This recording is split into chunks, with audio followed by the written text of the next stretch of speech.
Hey alumni, welcome to InterVarsity World Changers, the podcast celebrating God's world-changing work in and through InterVarsity alumni like you. I'm your host, John Steele, and today we're talking with Brett and Rachael Dixon, alumni from the Colorado School of Mines. And the Dixons are changing the world with a vision for planting, growing, and multiplying small groups at work so that thousands of friends and coworkers can meet Jesus.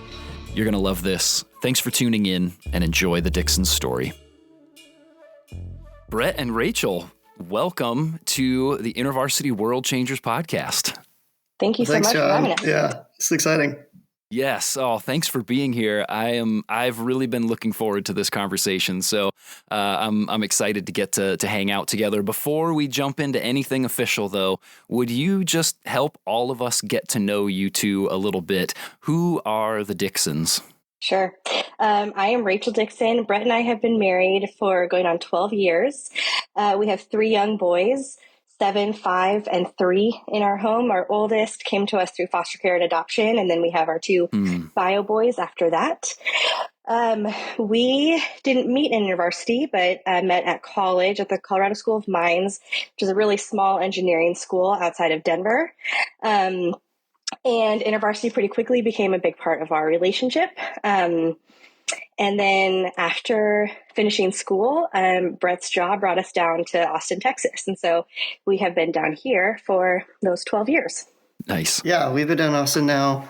And I've been working at a large semiconductor manufacturing company down here for the last 11 years. And we have really found church that we are plugged into and are loving our life down here now. That's really great. And as you said, you're InterVarsity alumni. And so tell me just a little bit, how did each of you kind of come to know InterVarsity in the first place? And I'll say, if you have one sort of standout moment with your time with InterVarsity, just give us sort of a Reader's Digest version of that story. Sure. I'll start off with a history because this is a good one.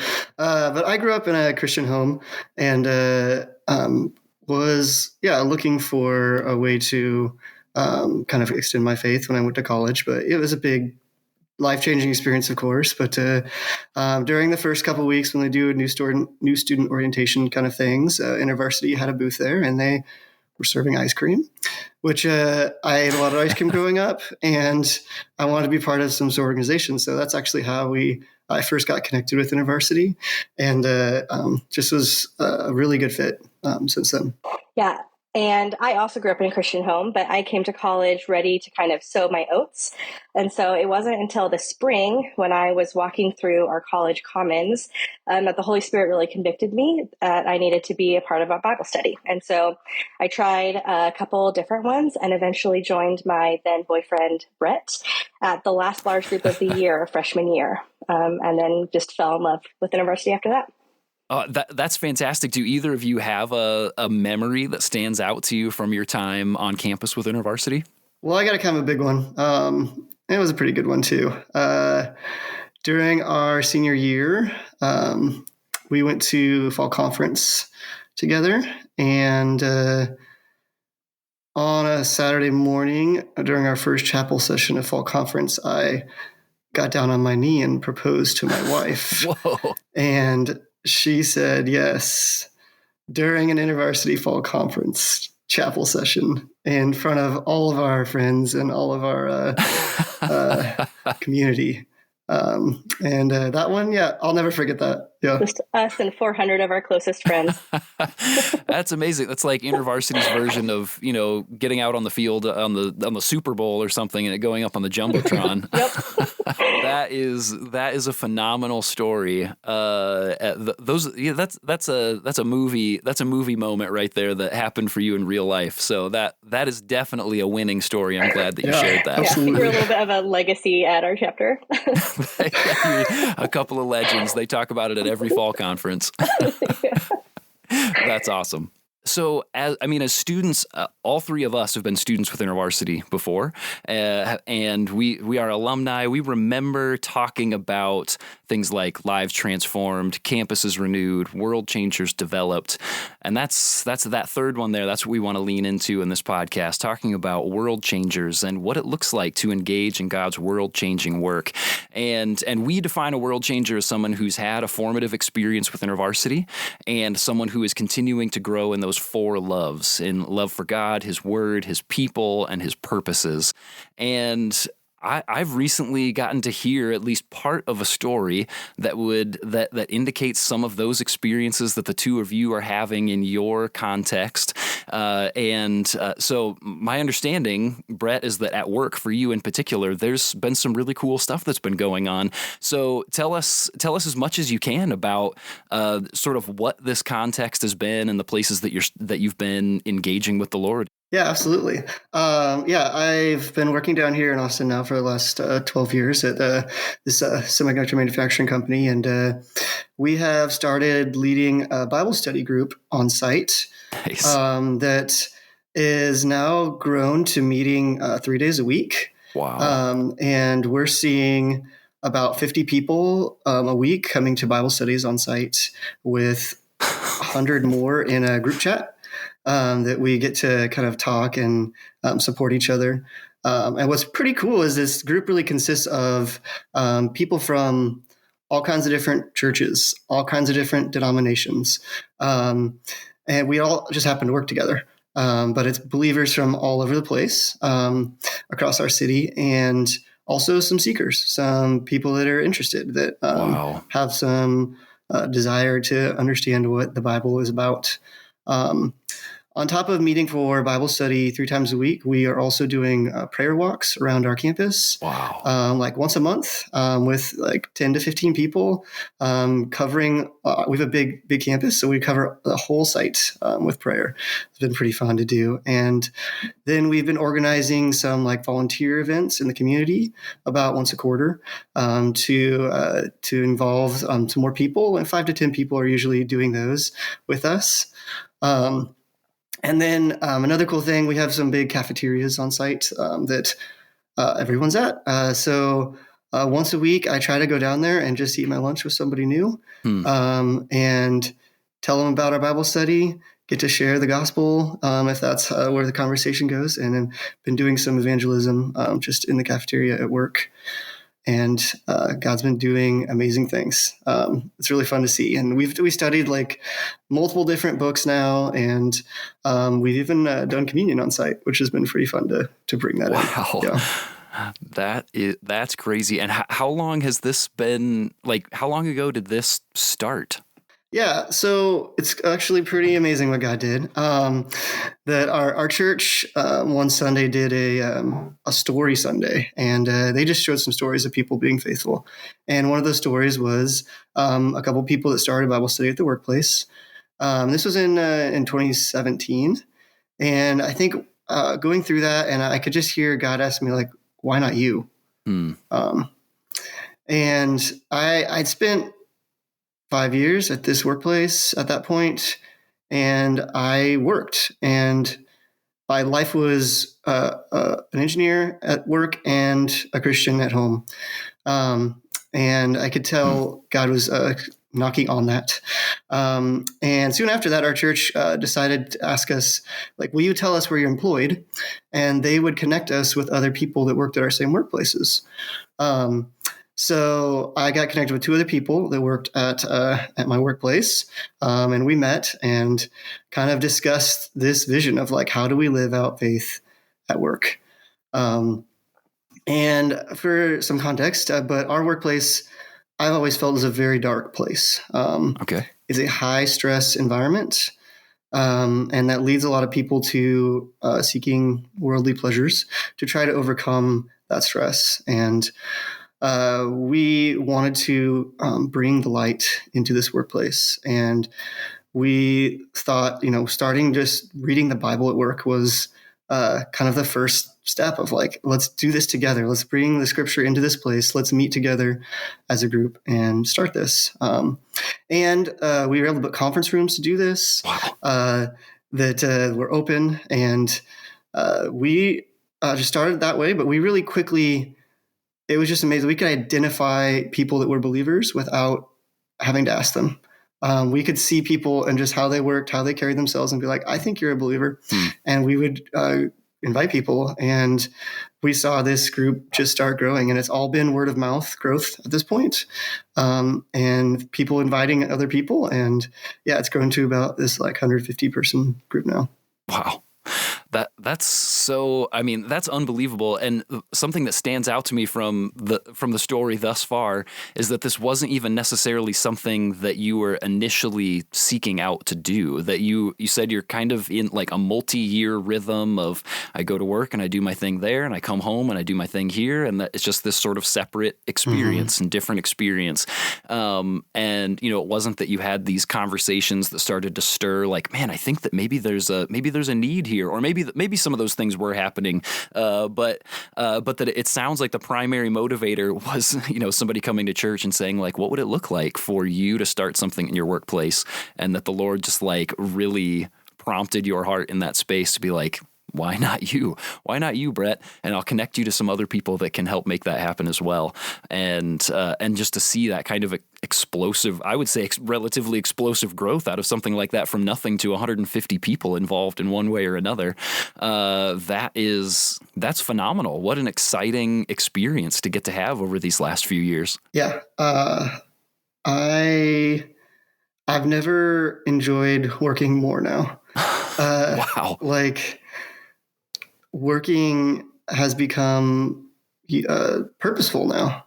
There's a purpose that I'm at work now, and I get to still do my job and meet with believers and study the Bible and be encouraged through our chats throughout the day. And it's really changed the workplace for me. That is phenomenal. So you're talking a little bit about some of the impact that you're experiencing. It's a bit of a transformation for you, but I mean, for both of you, as you think about everything that's happening here, like what's the broader impact that you're starting to see? Are there things that are happening in the lives of people there on site, or other people who are dreaming about this with you at home as you're having conversations about these kinds of stories that are happening? Like, what's the broader impact that you're seeing as a result of all of this happening? Yeah, a lot of things. But to start with some of them, one thing we've been working towards over the last couple of years is trying to become an official group recognized by our company. Okay. There are no faith groups on site currently. And we've been pursuing this for 2 to 2.5 years. And God has really done work in executives in our company to soften hearts, to never say no to us. And within the last 6 months, we have been approved to be officially a group on site. So we are recognized by our company now, which is an amazing impact of what God has done, up way higher than we ever would happen. Yeah. And man, we've seen for other people in this group, other believers that have come that just didn't have Christian community, that were not pursuing that ever outside of the workplace, and have gotten a hold of this and have found a community to not be their only Christian community, but to jumpstart them to start seeking more. And we've seen people just significantly grow in their love and service for the church just by being a part of this community. And another cool thing, like on this chat group, we can send prayer requests. We post verses to encourage each other. And like, if we're struggling, we have 150 people that are praying for us throughout our workday. Gosh. And God has really just used that to help us, to grow us, and to bring us together as a body of believers. That's amazing, because I would think that many people's experience at work is one of, I mostly feel isolated in a lot of ways. Like, maybe I've got my team that I get work projects done, but when it comes to like broader life or even, faith development, that maybe I've got that one person that I've found that I know I can talk to, but outside of that, like, there's just not many advocates that I feel like I can turn to.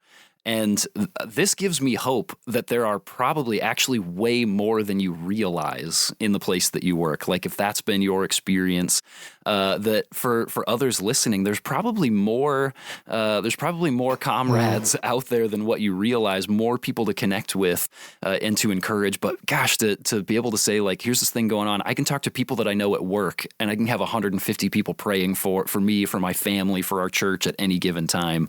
That is just an immense amount of support that you get to experience. Yeah, particularly for engineers who don't tend to be the most vulnerable group of people. It's been pretty transformational. Yeah. I'll emphasize like the impact that I've seen in Brett in having this purpose. Really, I mean, he has always just like had great vision for like where his team should be at work and things like that. But to add on a spiritual background, of like dreaming for a Bible study, having encouraging conversations in the middle of the day, being able to see people really turn back to the Lord after years turning away from him has just been really joyful, I think. And then we have also seen a really big impact of this outside of Brett's workplace. Okay. Like God's obviously moving in really mighty ways there on site. But when you share the story of how God is moving, it just really bolsters the faith of everyone around. And so Brett and I have both experienced that a lot. And our small group it's been a huge impact on our church small group, who people have been challenged to find those at their workplace to be able to have these conversations or to pursue like evangelism at their workplace. And just last night, someone in our small group shared that she had a conversation about faith with a coworker. And it's just really encouraging to see just people continuing to respond, even offsite. And I would have to even think like, Brett, when you come home, Rachel, when you all are hanging out together at home, that even that, like, I think we've all had the experience of like, man, sometimes work can just be a drag. And sometimes it's really easy to just like only give your leftovers to your family. And so I would have to think that even on the home front, like that this is having a really cool impact of like, wow, when I come home from work, I have this great joy of these really cool things we got to experience together in Bible study, or if there are sad things that are happening of just like, we've got other people that are praying for us, and that is such a huge encouragement. Yeah, and it's huge for our kids too, to see dad come home from work. And we're not just talking about, oh, this machine broke or this coworker is stressing me out, but to be able to have stories of like, oh no, we like talked about this Bible story at work today, or I got to pray for my friend today at work. Hopefully will transform the next generation too. And like, that's so cool. My work it's not easy to explain. It's hard for us to connect on like, oh, this is what I did at work today, but we can connect on what God's doing and what we're reading in scripture. So it kind of brings more of a connection to my workday together and something we can really connect to and understand together. Yeah.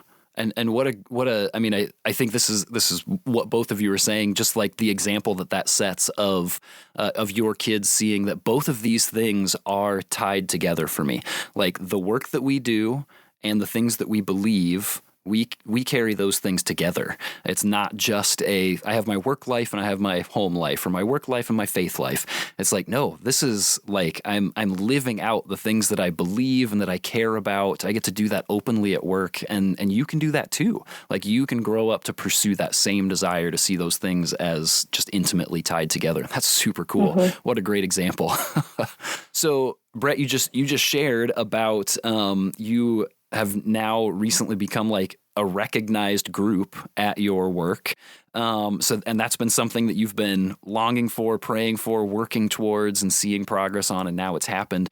Are there any other next steps that you all have been planning and praying about together? Does the group continue to grow? Like where do you envision things going next? Yeah, absolutely. We have a lot of hopes and dreams for this still.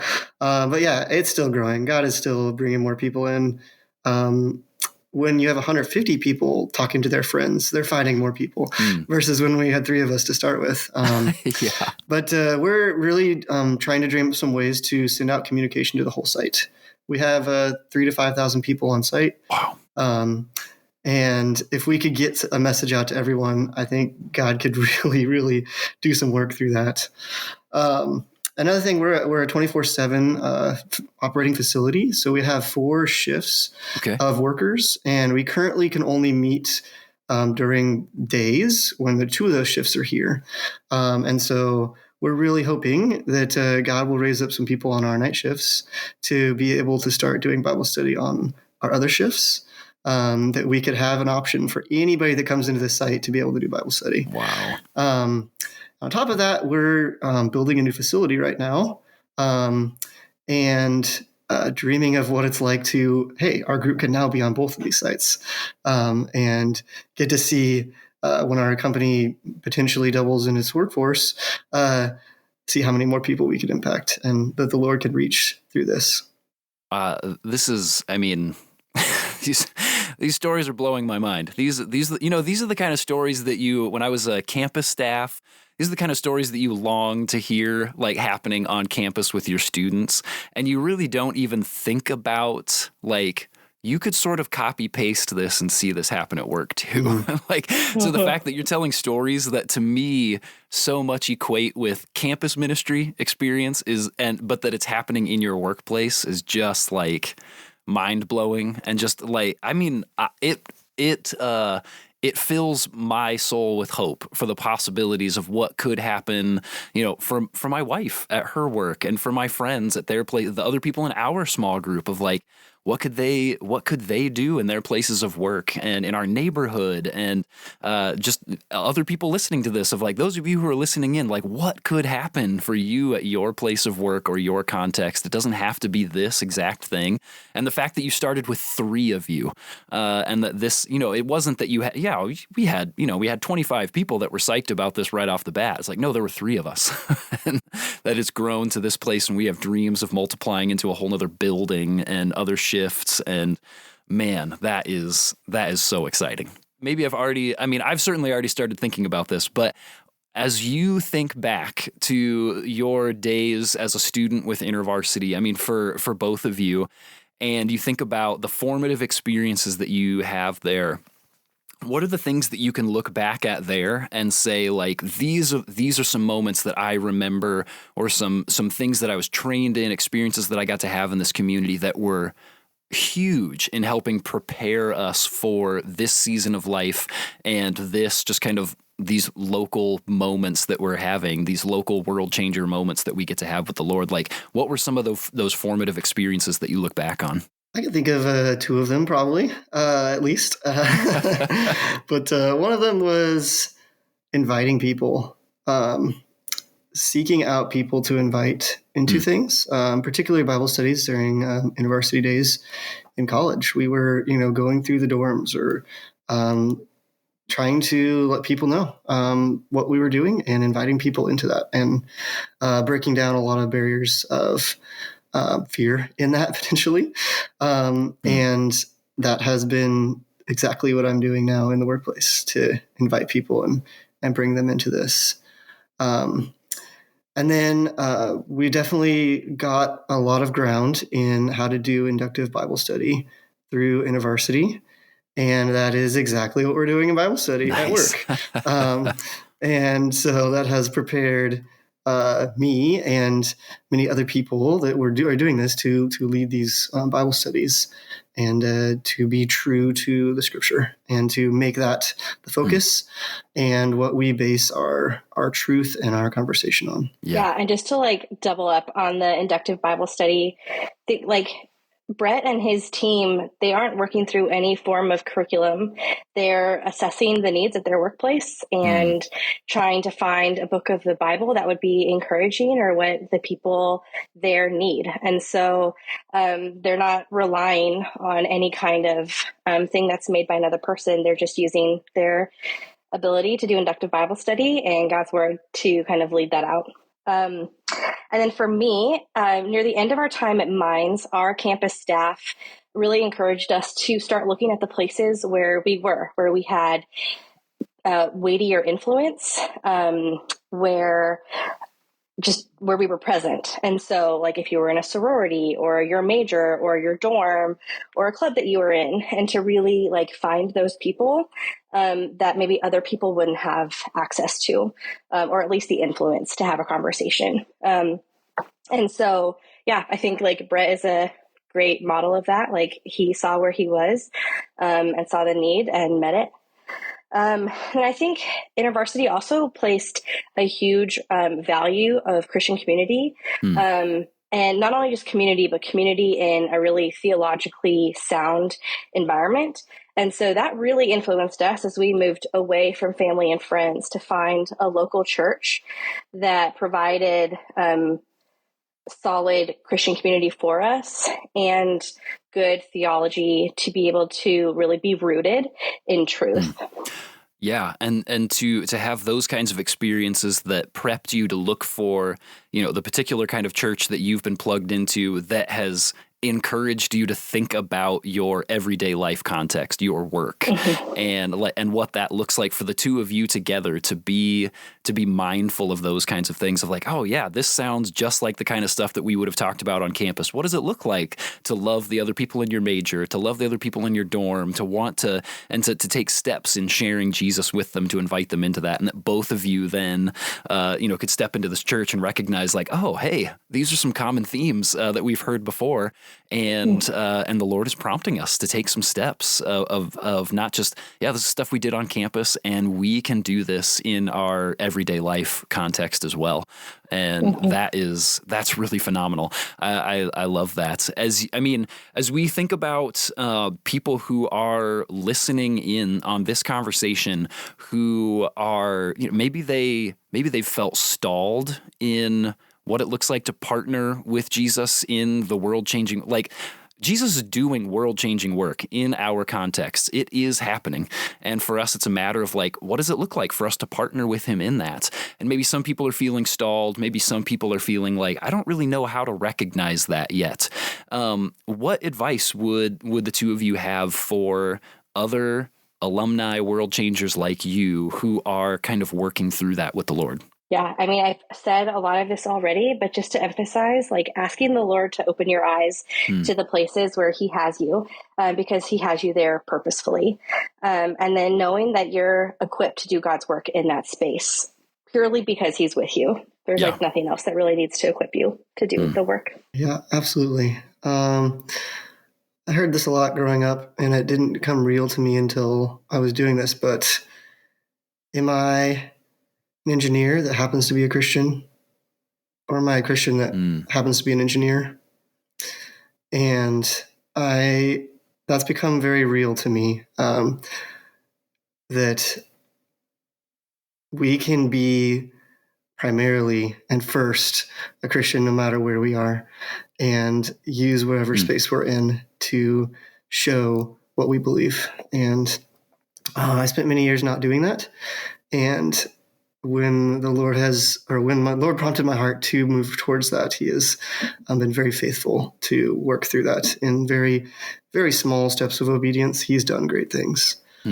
And another cool thing is locally, we actually have a nonprofit group that coordinates faith and work groups across our city, and that we can talk with and ask questions, and that encourage us and resource us.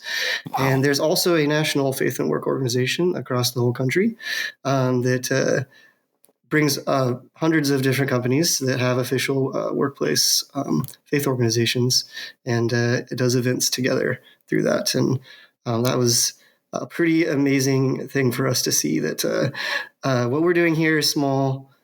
God's doing great work through it, but he is doing so much more too. And it was very encouraging to realize that. That's so great. I love that. Also, just it feels like it broadens that perspective even further of like, here's this cool stuff that's happening for you at your work, and there are other people who are thinking about this in your city and, nationally and globally as well, that you're like, there's other people who are thinking about this right along with us and who want to help resource us and keep moving us forward in that direction. It's just so great to know that there are those partnerships that you can take advantage of that can help help continue urging you onward in what you're doing. And I mean, the InterVarsity alumni community, we want to be a part of that too. So, I mean, what are ways that that we can be praying for you? I would love to even just be able to throw a couple of requests that you have in the show notes for this episode that people could refer to, and that they could spend time praying for you and your community. And, you know, are there other things that you're celebrating? Are there things that have actually been like sticking points that you haven't shared with us at this point, that like, here's something that really needs some prayer so that it can move forward? And but yeah, what are a few different ways that the InterVarsity alumni community can be praying for you too? One of my biggest prayers is that God would be pushing back the darkness with his light on this workplace. And it's wide and it's immense, the darkness that's at this place, and we need his light to come in.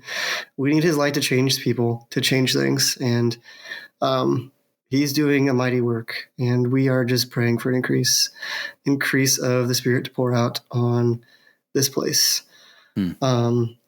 Some specific things that I had mentioned throughout, but like, we really want to pray that we can find some people to start up our night Bible studies, and get a space that everyone on our site can be a part of this.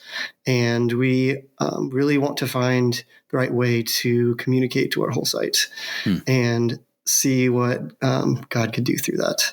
Yeah, I think for me, it's just offsite support. So like, prayer for me as I continue to support Brett and the team. And then prayers for the people in our life that are impacted by it. And so just that the Lord will continue to use the encouragement for what he's doing at Brett's workplace to really change lives and create more gospel conversations with people and the people that they interact with in their lives day to day. Yeah, Rachel, it would seem to me, I mean, just based on what you're saying right there, it would seem to me that I would imagine you probably don't identify yourself as this, but you're sort of like an unsung hero in the midst of this. Like you are there as this like strong spiritual support and partner for Brett in this process. He gets to go to work every day and like see with his own eyes this stuff happening every day, and then he brings stories back to you, and that like puts you in this really unique spot of like, you don't necessarily get to go on site and like reap the fruit, the benefits of these experiences face to face like Brett does with a lot of his coworkers, but that you are this like prayer warrior, partner, supportive, like that to me is such a powerful role that you have in this, because you're not on site, but that you are helping urge this onward.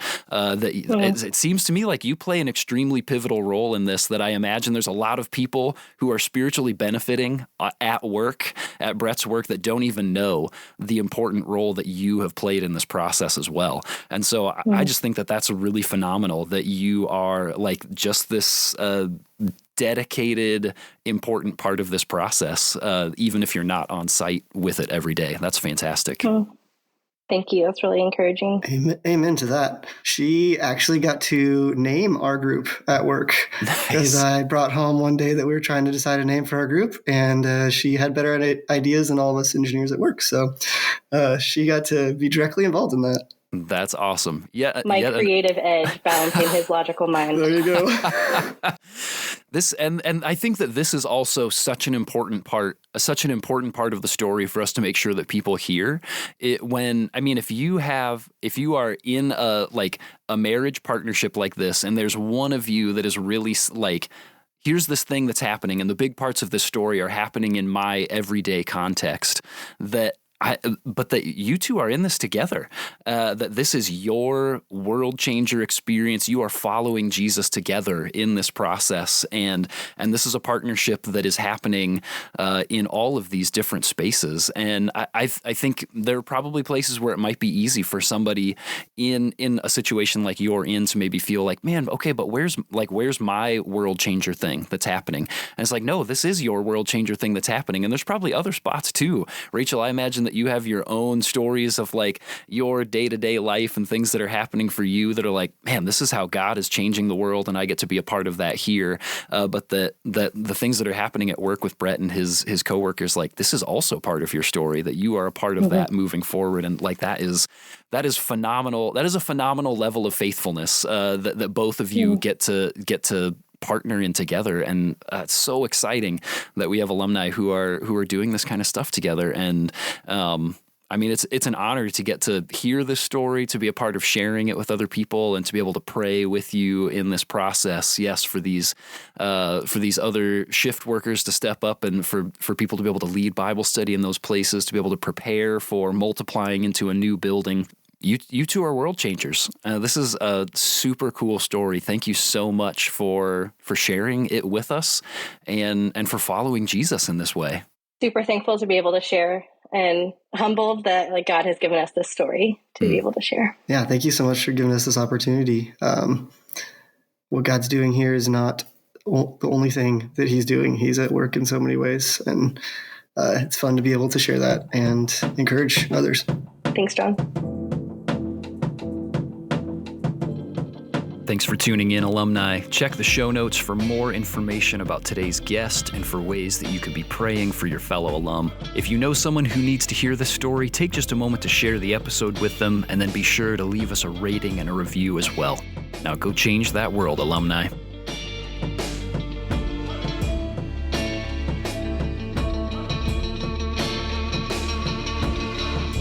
Thanks for listening to InterVarsity World Changers. This podcast is brought to you by the InterVarsity Alumni Relations Team, hosted and produced by John Steele, production assistance by Mike Santera, and our theme song is Crazy by InterVarsity alumnus Andy Minio.